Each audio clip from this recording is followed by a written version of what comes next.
to the Revolutionary Wrestling Podcast. I am the devilishly handsome outlaw himself, your king of extreme, Phil KOE, joined by my indomitable broadcast partner, still your reigning, defending, four-time Revolutionary Wrestling Podcast champion, Tony G. Like, share, subscribe. Folks, Extreme Rules 2019 was kind to yours truly and all my fans. Let's just get this out of the way now, because we are not doing the matches individually. We are doing this one sit-down take at a time. We have watched the event. If it wasn't for the fact that it's not in the headlines anymore, I would accuse you of collusion, clearly, sir. There must be some other means. I'll get to the bottom of this. Good sir. Tony G, tonight, call Extreme Rules perfectly down the line, clean sweep, and even the tiebreaker point would have gone to me. So yeah. But we weren't even close to tied. Feeling pretty good about myself. So right out of the gate, we missed the pre-show, so we missed a really good cruiserweight title match. Gulak retains, and big shocker, Nakamura Balor had a Intercontinental title match. We missed it. It did not get the rave reviews you would expect, so hopefully we will get to see it on another card. But let's jump right into the main card. We started off with The Undertaker, that noted curtain jerker. When was the last time Undertaker opened a pay-per-view, if ever?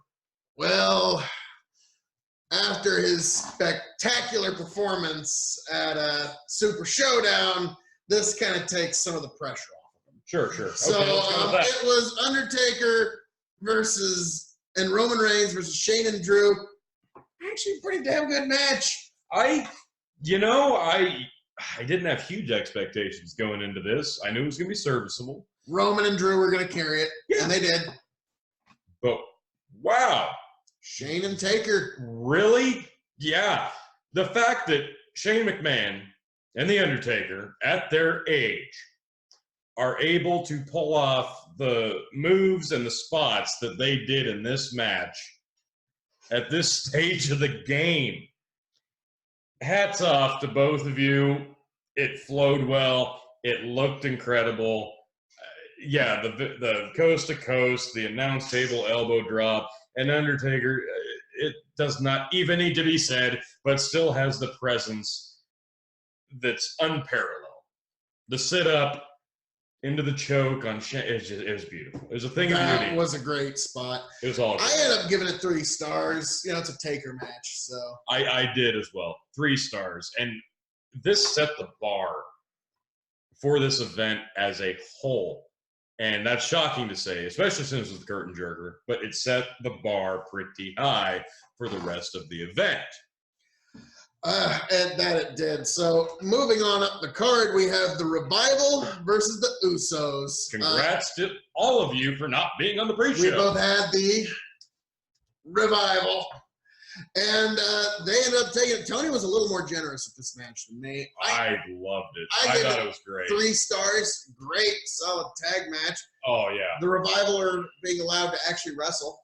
If you put this match on in the main event spot, it would be very close to 5-star territory. But since it was the second match on the card and they were constricted with time, it hit 3.25 for me. Thought it was awesome, but there was another gear that those guys could have hit. Maybe even another one after that, because that's how good both of these teams are. Again, and I hate to say it, and I hate to bring it up, but can you imagine just even this match, these two teams, with the handcuffs off on an AEW show? Oh, ouch. Don't do that. I'm just saying. Don't do that. Ouch. Just saying. That makes my heart hurt. I know, Ouch. but it's true. It's like somebody said online, when somebody said, just imagine the Revival debuting on AEW with Jim Cornette as their manager. And I was like, I had no idea how much I want to see that. Exactly. But It'll never happen. this was a good match here in WWE. So With the handcuffs on, this was still an awesome tag team match. So, and it wasn't even on the pre-show. Speaking of handcuffs coming off, moving on to the next match, Aleister Black versus the reascendant Cesaro. This is one of those few times Tony and I actually agreed on a rating. Man, yeah, this match, we said during the preview video that this was going to be one of those sleeper matches of the weekend. Boy, was it ever. These two guys absolutely tore each other apart. Aleister Black's delivery on the simplest stuff is just so damn convincing, and Cesaro puts himself in such close proximity to danger that it's hard to tell whether or not he legitimately got hurt. And there were so many times during this match where we're both like, I don't know, that is right there. I mean, I really thought this was going to be match of the night. And it was close. Damn good. It came awful close to it. Cesaro with his uppercuts from all the different angles is amazing. Yeah, with caught his him. knees. And then, oh. Yeah. Like, that was, like, when they talk about how strong that man is, that's one of those, like. Pound for pound. Is he just made of lead? Pound for pound, Cesaro is just a Terminator. So, I gave that 3.5. Yeah, I did as well. 3.5. It was one of those few times that we actually agree. Hate to agree, but hey. You can't not agree with it. He gets it right once in a while, folks. Give it to him there. Well, if you want to look down the scorecard, I got it right 10 times. So. But you didn't get your star ratings right. That's where that's where the moral victory's found, Tony G. That's why the championship's on my shoulder, not yours. There will come a day, sir. But moving on, we had a very serviceable match. Handicap match, Bayley versus Alexa and Nikki. Well, we knew that this was not going to be an in-ring classic because it's a handicap match. So it's already handcuffed from the get-go, but it does further the storyline along. I don't know where they go from here. Will Alexa continue to be the challenger? Probably not. But this was still a very good match. We didn't get the Sasha Banks return here, which that's fine. Didn't need it. All three of them worked very, very well together. It was a very strong match, and Alexa's just so damn good at everything she does, from walking to the ring, wrestling the match, and even losing the match. Down boy. Even losing the match, she's just amazing. In every aspect, I can't praise her enough. Alexa did very well. Nikki Cross, always getting over with me more every day. She's going to be a great ring general in the years to come. Yeah, there it is. She's just, I hate to label her a great opponent, but that's where she's at right now. She's budding into a great eventual ring general. That's what I'm seeing. Eventually, she's going to be able to just tell everybody in the ring where they need to go, what they need to do. Bayley's doing great as a top face. And this title run is working. I was a little... The double submission was cool. That was good. I was a little apprehensive when she won the Money in the Bank, cashed in, won, and it was all real fast, and nobody really saw it coming. I was a little on the fence, but she's making it work.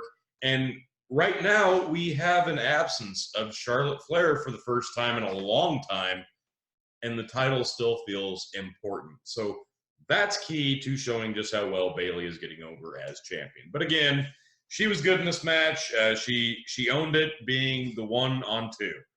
Kudos to Bayley. I gave it 2.5. I also hate to agree, but I agree. So again, Tony, he's broken watch, still right twice a day. 2.5 stars.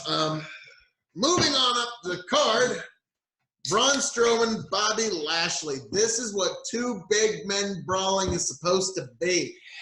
Yeah. So we got I mean, if that belt's too heavy for you, you can just No, relinquish that on over here. It's rightfully where it's supposed to be. Folks, it's been a long weekend of wrestling, and I'm enjoying myself. This match, dude, on an event called Extreme Rules, we finally got to see, and granted, Heyman, Bischoff, the transition away from the PG era, we're seeing it. And this match kind of showcased that because these guys took it everywhere. They were in the crowd, they were in the merchandise stand, and they just absolutely killed. There was a spot specifically I really wish the people managing the match would have noticed, but Braun and Lashley went through the barricade and the ring steps were right there. I mean, like, here's Braun's head. yeah. Here was the ring steps right here. I mean, if he would have been just a few inches to the side, it would have been a very serious injury. It would have been awful. Now, you know, it worked. Learn from the experience. No harm, no foul. But Take yeah, note. that match went all over the place. Everything got busted up. I love how Braun threw Bobby, and Bobby's not a tiny person. No. Bobby's a big, He's a jack big boy. sack of meat. That man is just big muscles, and he just throws him into the whatever announced team it was. Yeah. And then, of course, the finish, Braun found a way to not just get his heat back, he surpassed it. In my opinion, the big power slam off the stage area through the floor, Lashley's prone, you can't see Braun, the ref stands on the other side of a wall and starts the count. The most beautiful thing I've ever seen, Braun Strowman comes crashing through the wall in his Mr. Kool-Aid Man moment. Even the red lighting hit him just right. He comes crashing through the wall. Mr. Kool-Aid Man. I lost it. I marked out. It was amazing. Braun gets the win. It was so much fun, and that's how these guys should be booked. And this gets Braun some legitimacy back after being booked so badly for so long. Does it not? It does help rehabilitate him because Yes. he was, this time last year, he was white hot.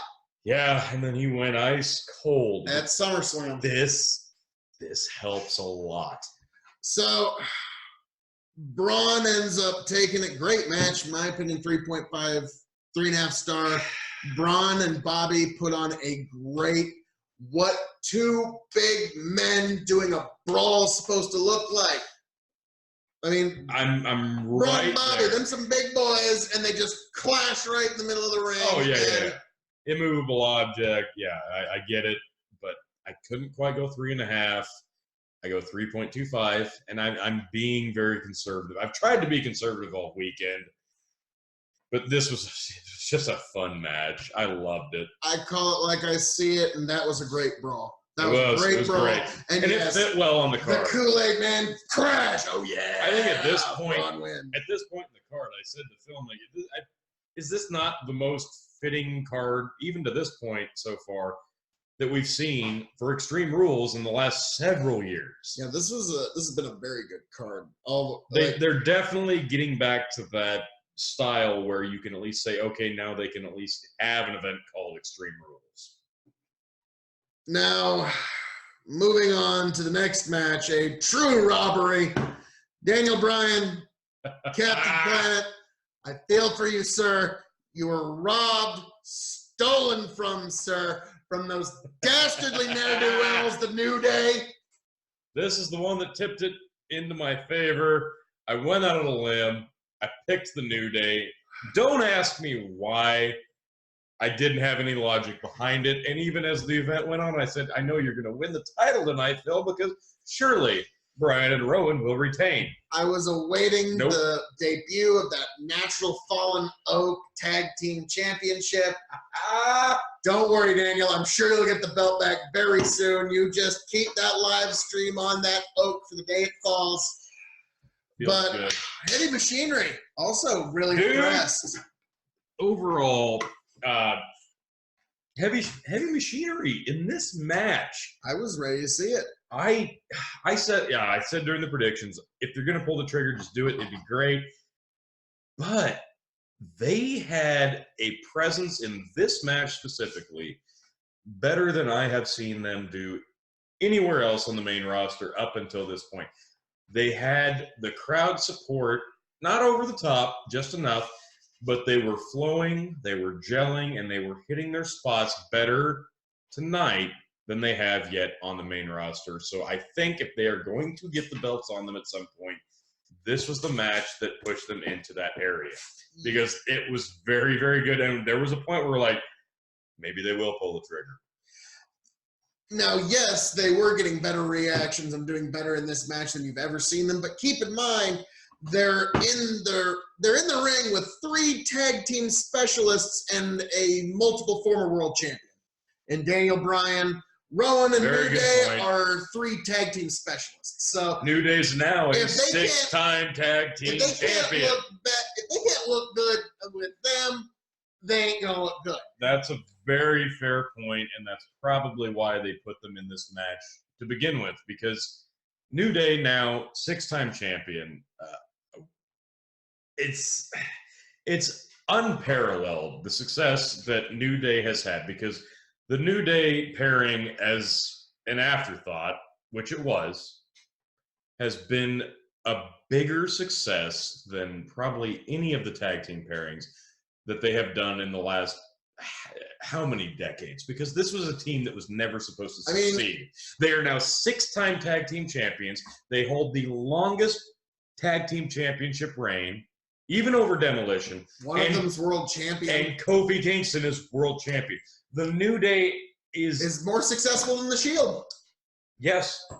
And New Day is moving into that upper echelon, greatest of all time tag team territory. Oh, I think any Mount Everest of greatest tag teams of all time has to include the New Day. And I never thought I would say that when I started watching the product again. The moment I came back to WWE, I didn't understand their gimmick. You still don't have to. I still you don't. But I was officially sold on them the minute I saw them versus the Usos, Hell in a Cell. And what's funny is when I got back into it, just before he did, they were heels, and they were on their record-breaking title reign. And I was more familiar with them as heels. They actually changed from heel to face in the same title reign. Yes, the crowd which is started to turn them there. I don't think anybody's ever done that. It's their success is almost unparalleled. Congrats to the New Day. And they did it without Kofi. They did it without the 3-man team. So that's it. That should say something in itself. But yeah, and we didn't even. Are you sure that whole glowing review of the New Day wasn't just because they helped you win the title? That is part of it. And we did not hardly even say anything good about Daniel Bryan, who was on point every minute.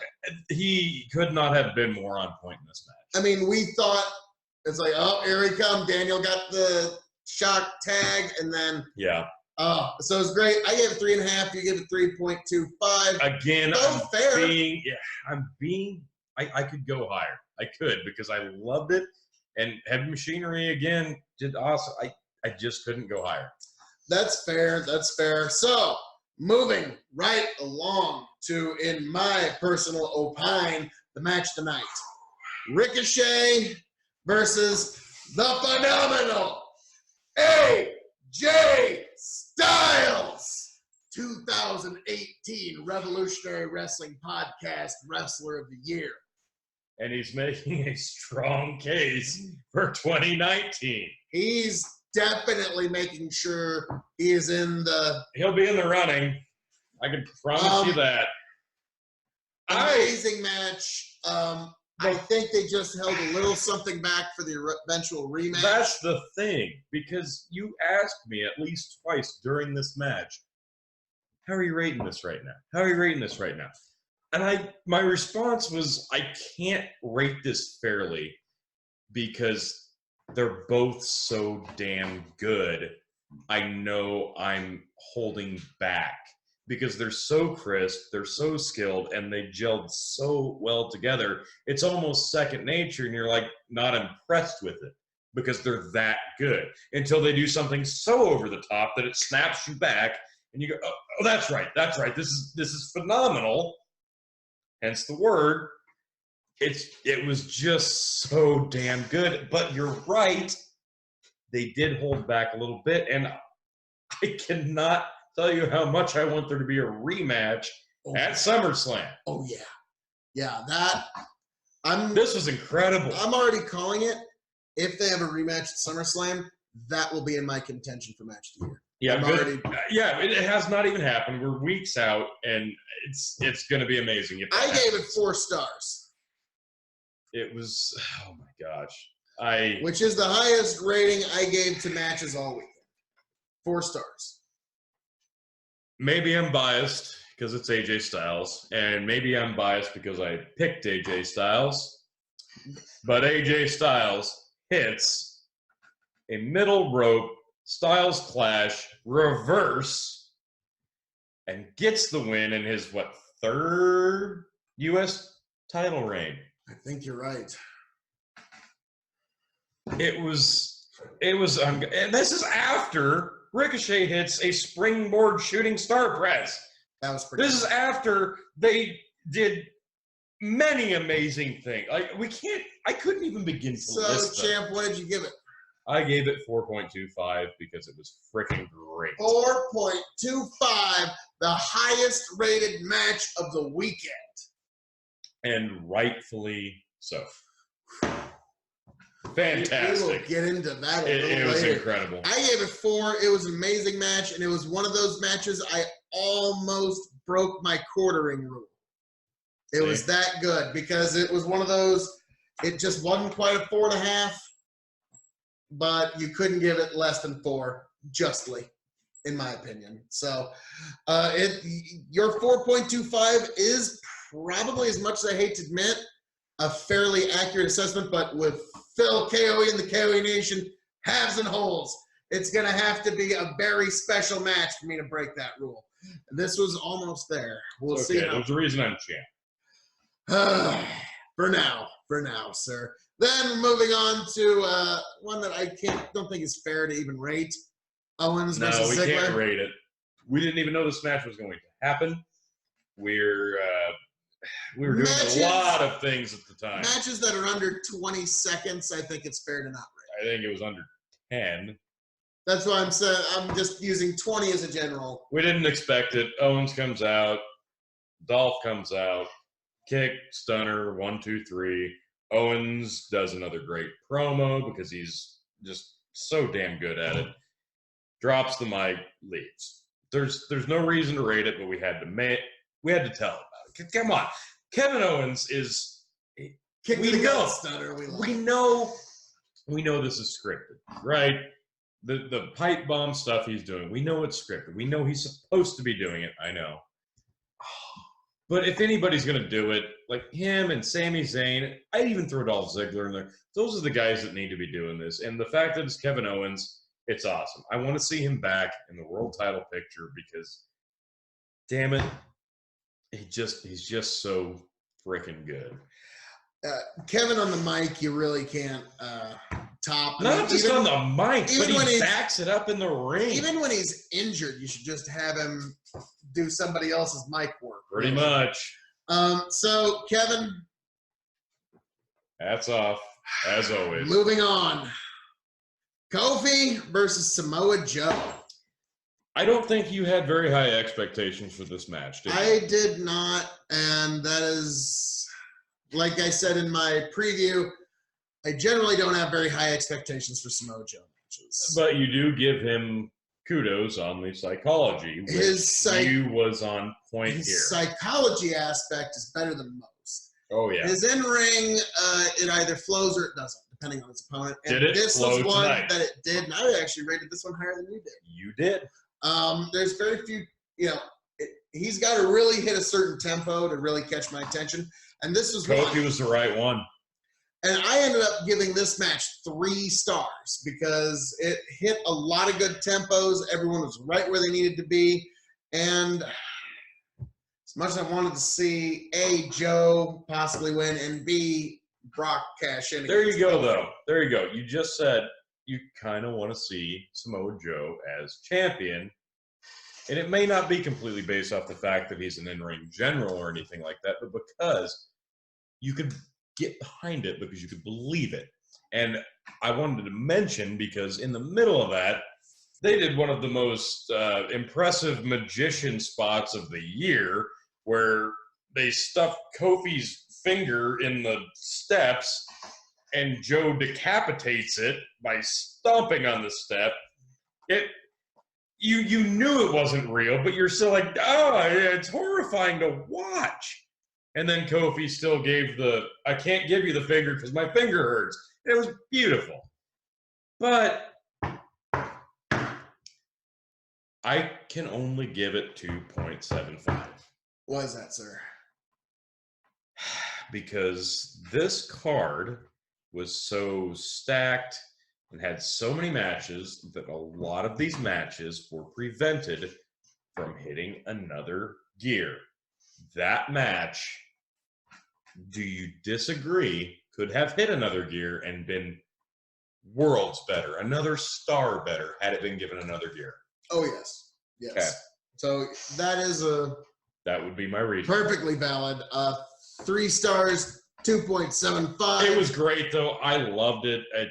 Honestly, it's probably going to be one of my more personal favorites. Samoa Joe, I enjoy the fact that he constantly finds different angles to put people in a rear naked choke. He has a very strong presence in the ring. Yes, I will give you that. I've been skeptical. His offense might not be the most flashy or the most impressive, but he's good at what he does. That I will agree, sir. So, moving on to the main event. It is time. Rollins Lynch versus Corbin Evans. I think either one of us almost took it. It's a shame I don't have 2 belts to hold up during these, but it's okay. Go ahead. Excellent match on the part of everybody involved. Even Evans. She was right where she needed to be. There was not a point in this match where I said Lacey is green. And that, I don't think I've said that yet this year. You're right. So, I mean, it was a tag match. And it was Extreme Rules. And it was with Baron Corbin, who, if you don't know, did retire Kurt Angle at WrestleMania. He did. Did you know that? He did. You might have heard him mention that a time or two. And I'm pretty sure he's Philadelphia's favorite son. How could I forget? So they both did an amazing match. Becky and Seth basically played the super face role to a T because that's what they had to do. Let's just put this on the table. Did we need their real life relationship to be a storyline? No, we didn't. Honestly, when they first started teasing it, I was pissed. Because just let these people live their lives, for one. But 2, they have already done enough damage to the white, hot shine and heat that Becky Lynch garnered on her own as a true badass. They took that. They handcuffed it, they threw it in a bag, and they fabricated it, and damn near have ruined it. And now they're pairing her with her boyfriend. Hooray. Give me a freaking break. Stop this crap. Let her be as raw as she wants, because that's where she sells tickets. That's where she sells merch. That's where she gets the crowd to pop. But I digress.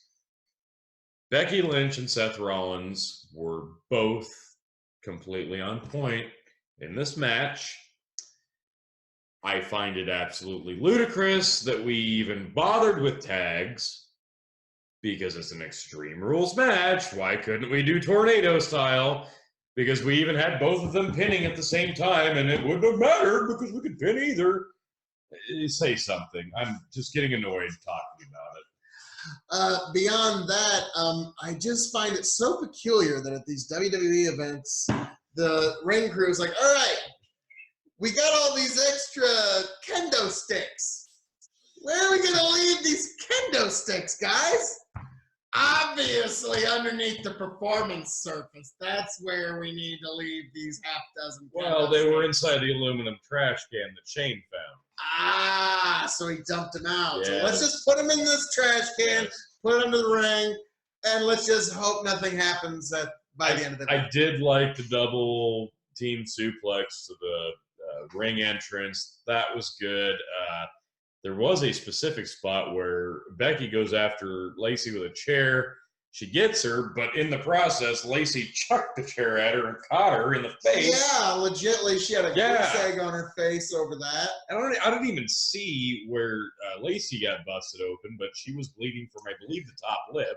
Yep, and then later on in the match, Baron Corbin hits the end of days on the man in some very top-level heel work. I'm never comfortable seeing things like that displayed, but he does it, hits his finisher on Becky Lynch, and he stands up and looks at Seth like, what are you going to do about it? And the whole arena's reacting. You popped so hard for that. I just like, oh, shit, Seth's going to whoop.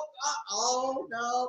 And Seth did whoop on him. He did. If anybody was going to do it, it had to be Corbin.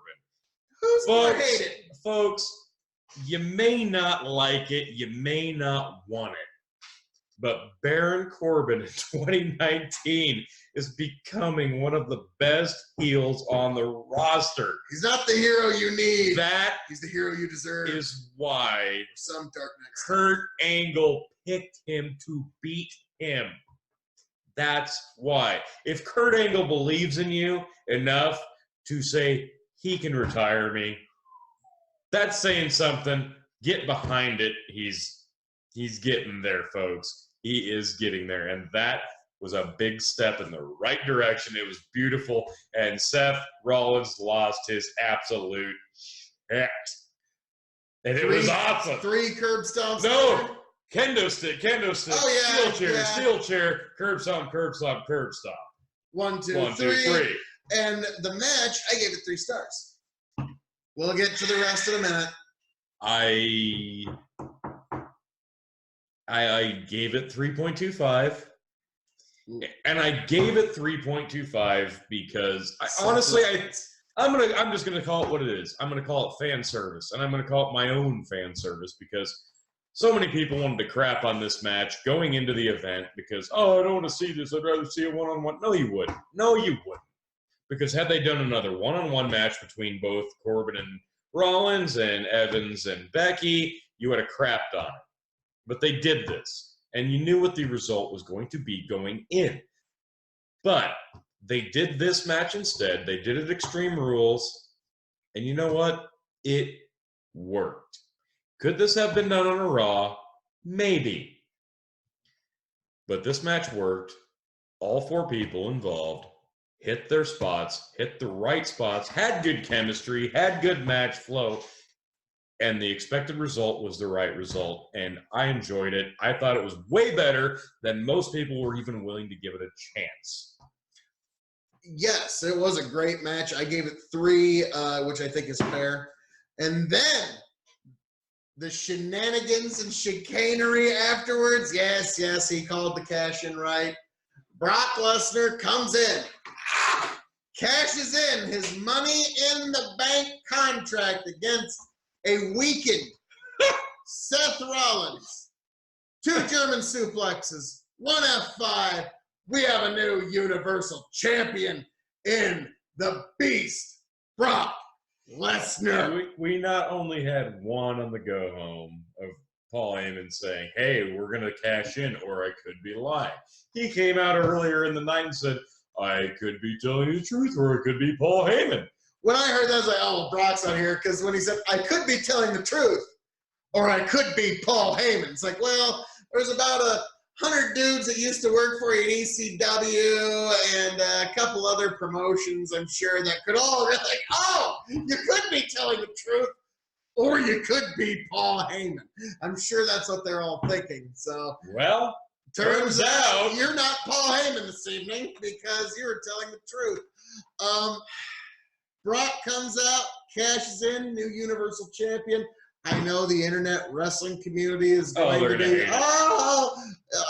it's terrible that we put the most prestigious title on the biggest draw in wrestling. Why would we ever do such a thing? It's awful. That you don't suppose Paul running Raw wants Brock as his champion. Well, the beauty of this, nobody knows where we go from here. You're going to tune into Raw, and you're going to go, I don't know. Seth Rollins, he lost his title. What's he going to do? Brock Lesnar, 3-time champ. Is he going to be there? Can I watch? What's going to happen? You might hate it. But you're going to watch. But you're going to watch. And it was beautiful. That was my bonus point if I needed it. And I still had that right. So, yeah, Tony G, again, down the line with the bonus point, defended successfully this championship title. Because it's been a bad weekend for the KOE Nation. Oh, you were so close with AEW, but let's just put this on the table right now. What was the better event? AEW Fight for the Fallen or WWE Extreme Rules 2019? As much as it pains me to say, it was Extreme Rules. Yes, it was. And you know what? Crucify us. Crucify us. I loved AEW Fight for the Fallen. Great events, but Tony makes an excellent point. AJ Styles Ricochet was probably match of the weekend. It was. Cody and Dustin versus the Young Bucks, in my opinion, is a close second. Close second. No, you know what the close second is? Aleister Black, Cesaro, which was also on Extreme Rules. I think we both rated. We'll go back and check it out later. But folks, all that being said, you come here to the Revolutionary Wrestling Podcast for the truest, most honest take on wrestling. And I'm going to be honest, both promotions put on tremendous wrestling. I think both are making each other step their game up. Oh, it's undeniable at this point. And all of the chatter on the dirt sheets and the backstage says that they talk about AEW in the back. They bring it up as legitimate competition, and it has unquestionably made the product better. They've made hires, they've made moves on Raw and SmackDown to make their product better for the sole reason that they finally have competition. And AEW finally gave a well-flowing card. So WWE gave a stellar card for a card that is notoriously not that great. I mean, you do have a point there. I mean, Extreme Rules is usually kind of seen as an afterthought, and it's one of the better events of the year. Yeah, this was right up there. WrestleMania and Money in the Bank were, in my opinion, their best events of the year so far. This is right up there. This is right up there because these matches were solid. Again, Cesaro, Aleister Black, Ricochet, AJ Styles, in my opinion, stole the show. On AEW, a lot of people stole the show, but it was graded on a bit of a curve. So, let us know in the comments section what you think. What shows did you like? What matches did you like?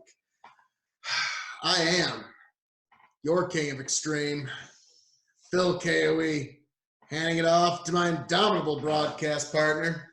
Still your 4-time Revolutionary Wrestling Podcast Champion, Tony G. We will see you for the next one. I believe would be SummerSlam. Party like, summer, folks. Share, subscribe. Thanks for joining us.